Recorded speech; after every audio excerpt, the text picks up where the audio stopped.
मुस्लिम मुक्त भाजपा का असर अब पूरी तरह से नजर आने लगा है। संसद में भाजपा की ओर से मुसलमानों का एक भी नुमाइंदा नहीं है, कोई बड़ा मुस्लिम नेता भी नहीं है। सैयद शाहनवाज हुसैन और मुख्तार अब्बास नकवी के दिन लद चुके। नतीजा ये है कि भारत सरकार का अल्पसंख्यक कल्याण मंत्रालय एक मुस्लिम मंत्री के लिए तरस रहा है। स्मृति ईरानी को इस मंत्रालय की जिम्मेदारी मिली हुई है, लेकिन उन्हें अपने मूल मंत्रालय वीमेन एंड चाइल्ड डेवलपमेंट से ही फुर्सत नहीं। इसका सीधा असर हज 2023 पर पड़ रहा है। इस साल हज के लिए पूरी दुनिया में तैयारियां शुरू हो गई हैं। हज का अमल गालिबन 7 से 11 ज़िलहिज्जा यानी 26 से 30 जून तक जारी रहेगा। इम्कान है कि लगभग 20 लाख लोग फरीज़ा हज अदा करेंगे। सऊदी अरब की हज और उम्रा वजारत ने हज 2023 के लिए रजिस्ट्रेशन की शुरुआत कर दी है। रजिस्ट्रेशन में उन लोगों को तरजीह दी जाएगी जो पहली बार हज पर जाएंगे। सऊदी सरकार ने कई शर्तें भी आयद की हैं। आज़मीन हज के लिए कोविड-19 के तमाम टीके लगवाने लाजमी हैं। इसके अलावा आज़मीन को एक्यूट क्रोनिक डिजीज़ या इन्फेक्शन फैलाने वाली बीमारी नहीं होनी चाहिए। इस बीच सऊदी सरकार ने फ़्लाइट का शेड्यूल जारी कर दिया है। शेड्यूल के मुताबिक 21 मई से 22 जून तक जाने का और 2 जुलाई से 2 अगस्त तक वापसी का सिलसिला जारी रहेगा। सऊदी सरकार ने भारत समेत तमाम देशों से 20 फरवरी तक ऑपरेशनल शेड्यूल की तफसीलात तलब की हैं, यानी आज़मीन हज कब पहुंचेंगे और मक्का व मदीना में उनके क़याम की सूरत क्या होगी। लेकिन भारत में अभी तक हज के लिए ऑनलाइन दरख्वास्त फॉर्म जमा करने का ही सिलसिला शुरू नहीं हुआ है। हज कमेटी ऑफ इंडिया ने अभी तक दरख्वास्त फॉर्म जमा करने की तारीख का ऐलान नहीं किया है।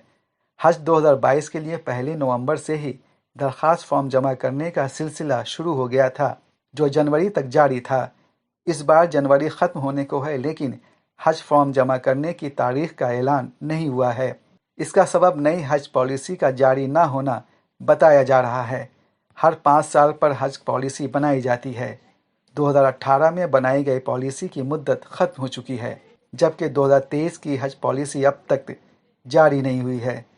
आज़मीन हज को नई हज पॉलिसी के जारी होने का बेसब्री से इंतज़ार है।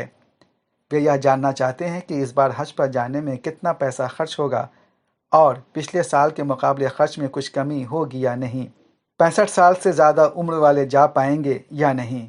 बिहार लोक संवाद के पास पूरे हिंदुस्तान से इस सिलसिले में लगातार फ़ोन आ रहे हैं। जी, मैं पीलीभीत से बोल रहा हूँ, यूपी से। यूपी पीलीभीत। जी बोलिए, क्या नाम हुआ? मोहम्मद अकरम खान। अच्छा जी, बताइए अकरम साहब। ये हज की अभी डेट वूट नहीं आई, कब तक अब आई? नहीं, अभी तक नहीं आया है। अब हो सकता है कि जनवरी के लास्ट तक आए। मेरे पास और भी जगह से, महाराष्ट्र से, गुजरात से, मध्य प्रदेश से फोन आ रहा है। लोग जानना चाह रहे हैं कि क्या बात है। तो अब तक तो नहीं हुआ है कोई फाइनल। जी जी जी। अच्छा, 2016 में जो उन्होंने डेट निकाली थी, जनवरी में लास्ट में एंड कर दिया था। अब तो ये हज भी करीब है। पहले तो हज हुआ था सितंबर में। जी जी। 16 में जब हम गए थे। अच्छा, लेकिन अब इन्होंने डेट कोई दी भी नहीं है। आगे पैसा सबमिट होगा, क्या करेंगे, किस तरह से करेंगे, कुछ क्लियर नहीं हो पा रहा है। आप फिर जाना चाह रहे हैं? बेगम को लेकर। दूसरा बेटी भी जाएगी, एक छोटी बेटी है, 10-12 साल की हो जाएगी। इधर हज कमेटी की वेबसाइट हज 2023 के सिलसिले में पूरी तरह से खामोश है। अलबत्ता वेबसाइट पर प्रधानमंत्री नरेंद्र मोदी के गुणगान वाले तरह तरह के बैनर ज़रूर नज़र आ रहे हैं। अब देखना है नई हज पॉलिसी के ऐलान में हो रही ताख़ीर का असर बिहार समेत हिंदुस्तान से जाने वाले आज़मीन हज की तादाद पर किस तरह पड़ता है। बिहार से आज़मीन हज का कोटा तकरीबन 10,000 है। पिछले साल 2,000 से भी कम लोग ही हज कर पाए थे। सैयद जावेद हसन की रिपोर्ट, बिहार लोक संवाद, पटना।